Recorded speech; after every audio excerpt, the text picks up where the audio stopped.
Hello, hello, hello. So I wanted to talk a little bit about finances, something that I'm always talking to my kids about. It's that time they're graduating, getting into their college classes and everything, going to college.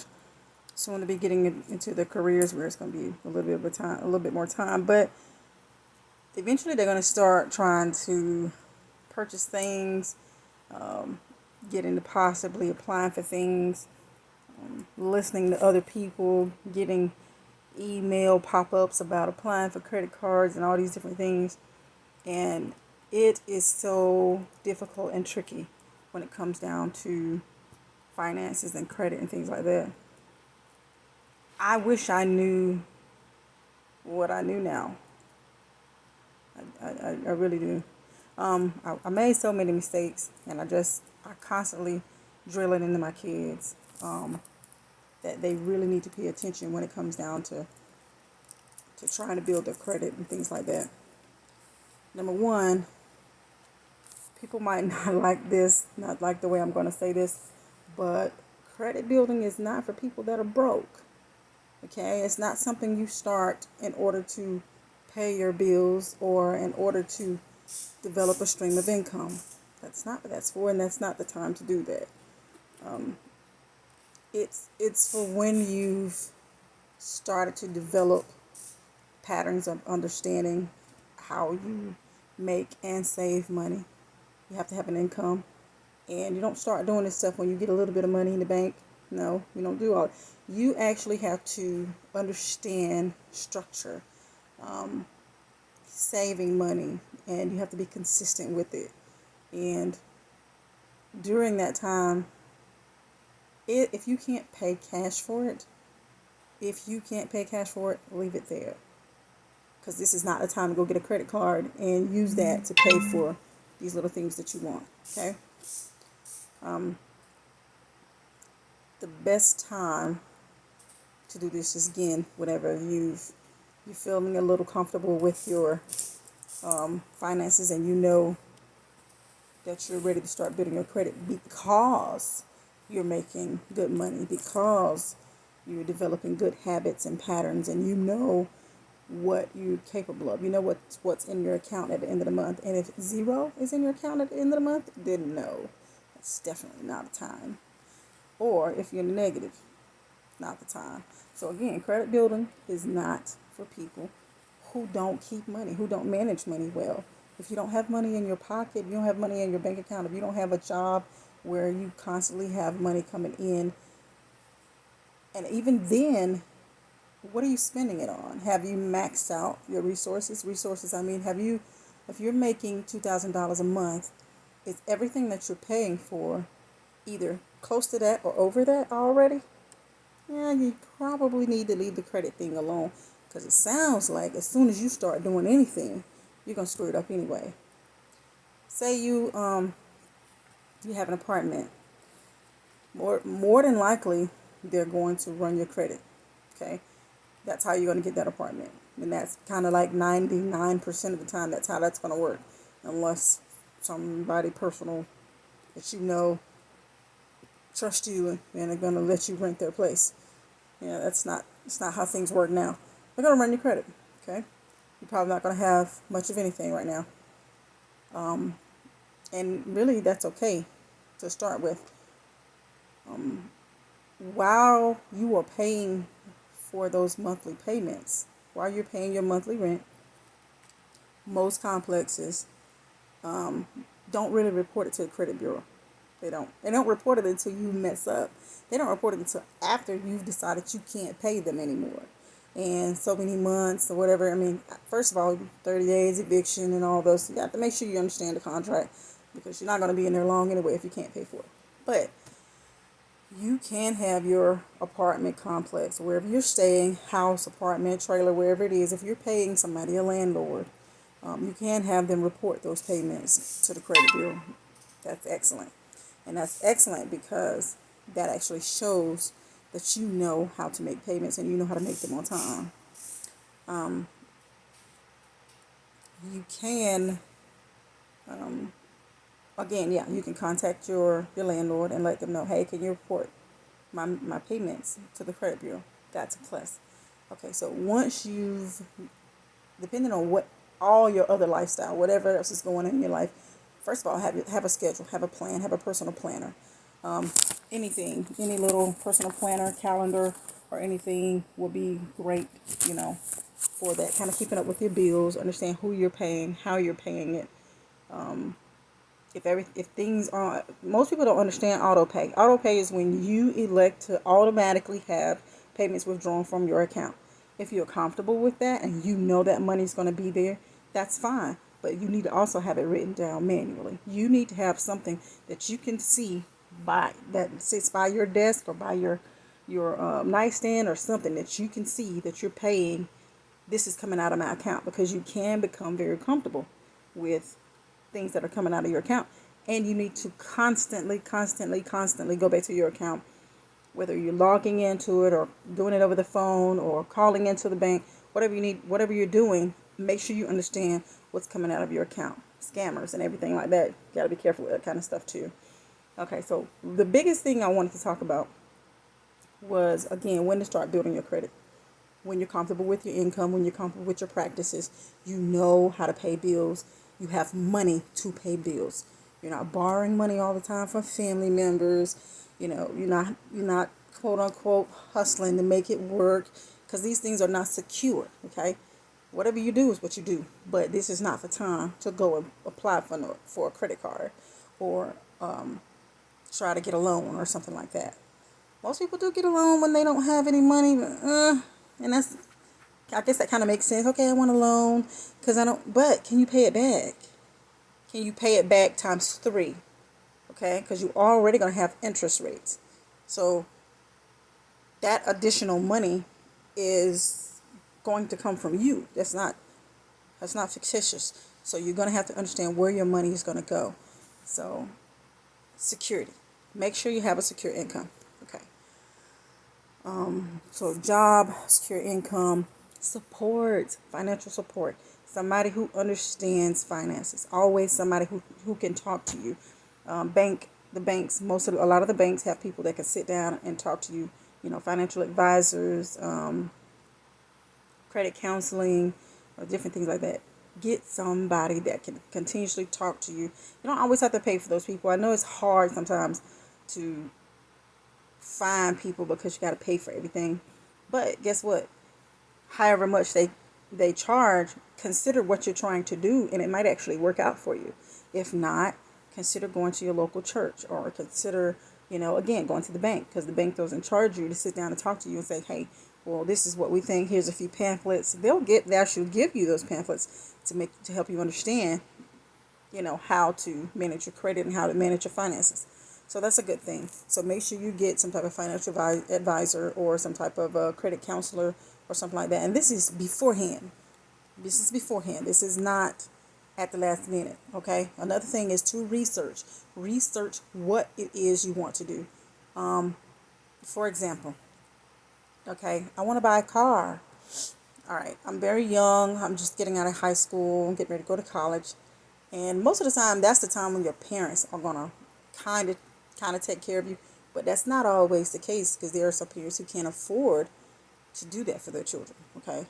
The best thing to do there is actually, you know, your part-time job. And if your parents can help you, if they can assist with helping you get a vehicle and things like that, that's not the time to do anything with credit. Okay. That's the time to try to pay cash. You need to pay cash because you're not ready yet. For those of you who are ready, so I'm sorry. So those of you who are ready, who've gotten the job, who's managed the finances for, a year or two, and that you know how to pay bills, you know where your bills are coming from, you've got your little paper on the nightstand, you continuously monitor your account and things like that. This is for you. Okay, so do your research, understand where it's coming from, understand where you wanna get the loan, or get a car or something like that from. Let's back off the car, because to be honest with you, I feel like we should be paying cash for vehicles until our income is literally I mean, literally 3 or 4 times more than what we even need in life. That's Leave the car thing alone. Pay cash for your vehicles. Okay? If you're not making over $50,000 a year, pay cash for your vehicles. I'm sorry. It just is what it is. And 50,000 is not even a lot to some people. That's still considered to be well, middle class, or they're near poverty in some areas. So, cash for the vehicles, okay? Let's go to something like building your credit, like a small credit card or a small line of credit. Okay. So, you're making sure again that you can pay for it. You go get a small line of credit. So they're gonna start you out with $150 or $200, depending on what it is. This is with the mindset of building your credit now. This is not with the mindset of, oh my God, I'm broke, or oh my God, I need money for some new shoes or some new jewelry or something like that. This is not for that. This is for the true mindset of understanding that I need to build my credit so that whenever I get ready to go and get me a house, or if I want to open a business, my credit will show as being, really good. So you need to go and get a very small credit card or a very small line of credit. Within that, you're going to have a small payment monthly that you're going to have to pay, and they're going to have all that set up for you. Basically, whenever you get that information, whenever you start that, when you start that up, listen to everything they're telling you. Most people just do it online or do it over the phone, but I recommend that you go inside of a financial facility or something. I recommend you go inside the bank. I recommend you go inside the loan place, or wherever you're going. Go inside and talk to somebody physically so you can understand. Stay off your phone. Focus, because they're going to talk to you. Just some people talk to you so fast that you don't even know what's going on, and you're going to be like, okay, yes, yes, yes, sign, sign, sign. Now you've signed. You don't know what the interest rates are. You don't know, and you might borrow 100, but you might be paying back 3. You might be borrowing 200, you might be paying back 5 or 7. You're not sure what you're doing, so you need to listen. You need to pay attention, because those monthly payments, number one, are to show your credit bureau and the creditors that you can make payments. However, you are being charged for borrowing that money. You're being charged for having those accounts. Okay, you have interest. That means we're charging you for you to build your credit. We're charging you for you to have this account. We're charging you for you to have this asset or this car, this house. And so there's always something. So make sure you read. Understand policies and procedures. Understand terms and conditions. Understand late fees. Understand what happens if you don't pay. If your bill is due by the 6th of the month, you need to pay it on the 1st. Okay? If it's due by the 6th, more than likely you'll have a 5 to 10 day grace period, which means you have that much more time to get it in there before they actually report it as being late. Don't play with that. Don't even play in that window. The saying, if you're on time, you're late. If you're early, you're on time, but if you're on time, you're late. Okay, so that's kind of how that works in the credit world and paying bills. If you pay it early, then you've paid it on time. I recommend the minimum of 5 days early. Okay. And basically, if you're paying it on time, it's so close to being late, because it depends on how you paid it. How did you pay it? Did you have it mailed? Because if you had it mailed, then now you have to allocate for those 5 to 7 days that it's going to take to get to that company. Mind you, if you've spoken to the company ahead of time and asked them about what's called post-dated, a lot of times you can get your payments post-dated or your check post-dated, which means you mailed it on this day and it is actually considered as mailed. It's been stamped that it's actually going out. That does help, but that's actually a procrastinating spirit. I'm just going to tell you, like my mama would have told me, that's a procrastinating spirit, David. Don't start that, because once you start that, it's hard to get away from it. Okay, so procrastination, it's not good for the nation. Okay, so try to do it ahead of time. Try to pay everything 5 days early. That's really important, especially if you're paying online. Again, a lot of those, oh my God, banks make so many mistakes, guys. Don't trust your bank to get your payment to a creditor on time. Please don't. First of all, they're going to let you go in there online and set your little stuff up and, have it where you can, that check can be automatically sent to that bank. Okay. Once you go in there and you get that set up, now you have to understand, you have to be knowledgeable about how early you need to send it. Most people think, oh, okay, so, because it'll have it by default, it'll have a little line that kind of says send by.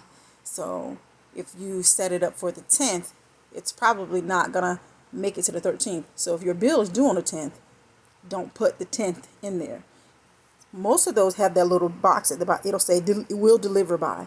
So if you put that number in the box and you put the date at the bottom, right underneath it, sometimes, not all the time, it should say will be delivered by.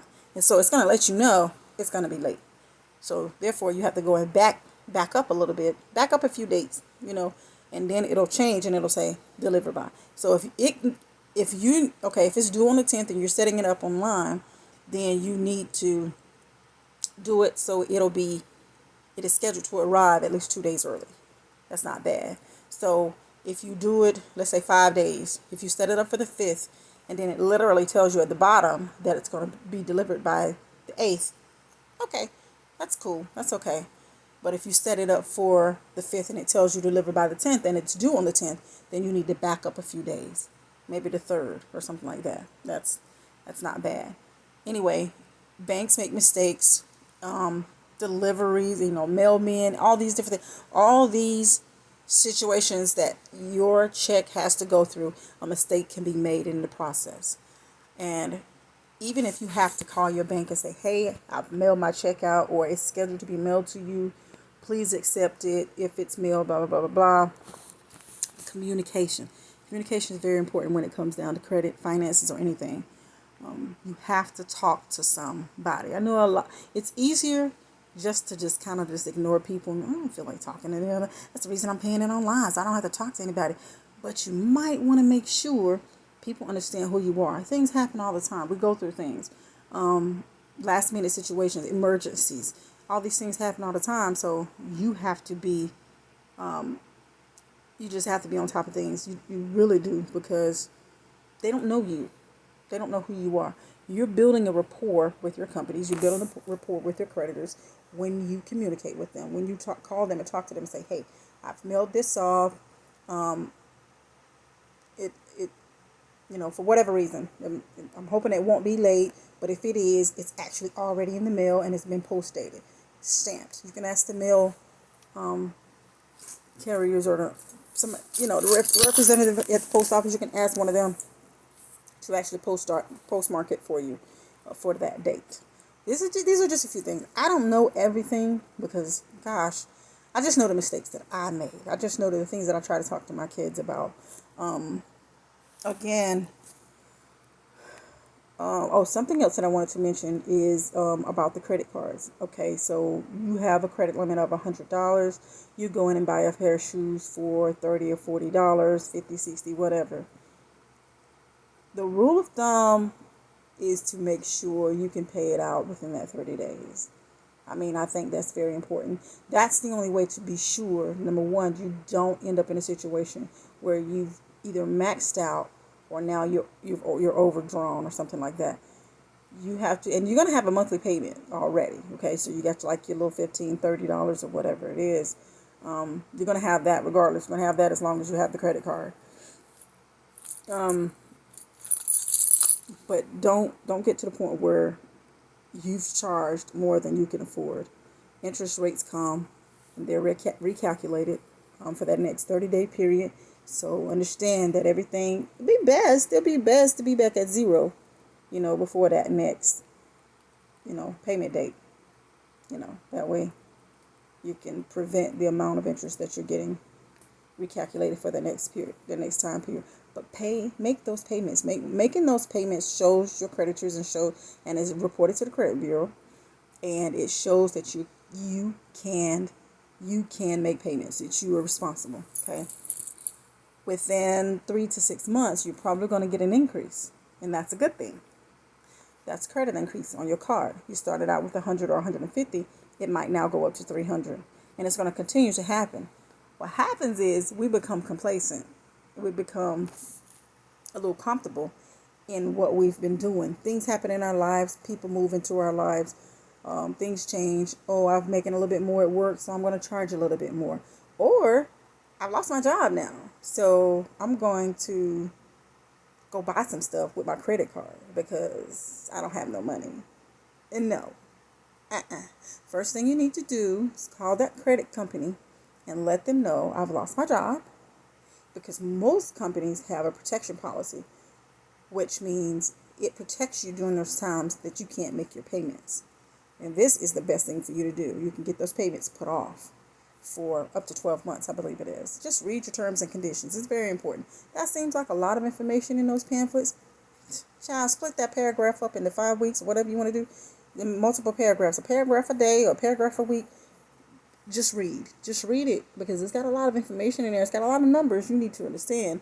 You need to understand the percentage that you're going to be charged if you don't make that payment by the deadline. Okay, so just understand your numbers. Read. So if it's not paid on time, you will have a late fee. And another thing you need to be focusing on is, well, this is probably more of a basic credit session that would probably go with that.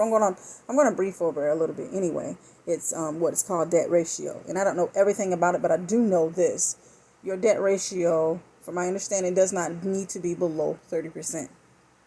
Above 30%. I'm sorry, it doesn't need to be above 30%. Meaning the amount of credit that you have available on your credit report needs to be higher than the amount that you've spent. I think I'm saying that the right way. So you have it's like a chart, and it shows the amount that you've charged or that you still owe, that you're still making payments on. And then it's going to show the amount that you actually have available. Those credit cards come in handy there. That means you don't have them maxed out. If you have a credit card that is $300, you don't need to have any more than $10 or $12 showing spent on that. I'm just saying. I mean, that seems a little low, but it's like, seriously, no more than $30, because you don't need to get past that 30%. And that's 30% across all of your bills. That's not just for one card. So you need to have kind of like a rule for yourself. Set it like a bar for yourself and say, okay, well, all my cards none of them are charged, not even, I don't know, a fourth, maybe just a fourth. I got this one that I owe this on, this one that I owe this on, but it's only a minute amount. $1,500 credit limit, totally different. I mean, you got a little bit more of a window that you have that you can spend in. But still, if you've made a few payments on that credit card for that $1,500, put it to the side. Don't charge anything else on it. Just leave it. Put it down. Put it down somewhere. Matter of fact, break it.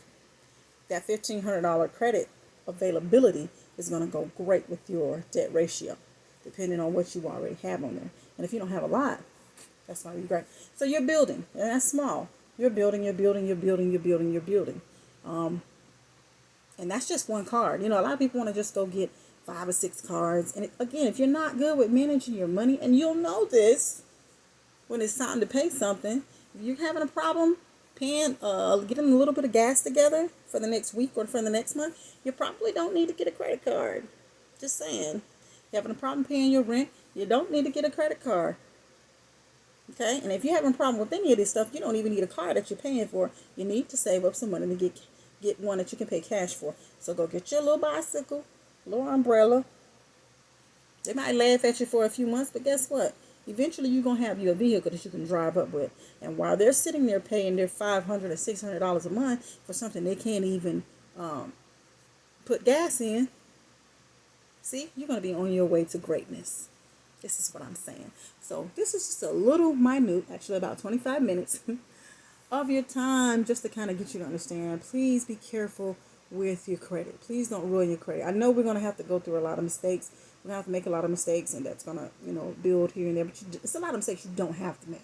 I mean, when we were kids, it's a lot of mistakes we made just because we didn't want to listen to our parents. But this is a mistake you really don't have to make. Listen, read. When we were younger, we didn't have all of these, the videos to watch, and people always constantly talking about how to repair your credit and how to, well, repair. Obviously, if you repaired it, something got broken, right? So we ain't even talking about breaking it. Let's back up. How to build your credit. We ain't talking about repairing, because if you got something to repair, you know what you did to it, right? So let's not get there. Although you can read up on that too. That'll kind of let you understand what you're gonna face, and just in case you do make the mistake. But let's try not to make it. Don't be like me and countless other people who have done this, made big mistakes when it comes down to money. It's a lot I didn't know. So I'm just trying to share a little bit of what I know and the mistakes that I've made that I just didn't understand. And not only that, I started out very well, but I allowed somebody else to mess it up for me. Creditors don't care about that. They don't care about that. Like, so that's you. That's your responsibility. That's your name. That's your social security number. So you need to understand and be careful who you allow to be in your business, who you allow to have your personal information. Okay? So, bye. This is Celia Shay, and I'm out.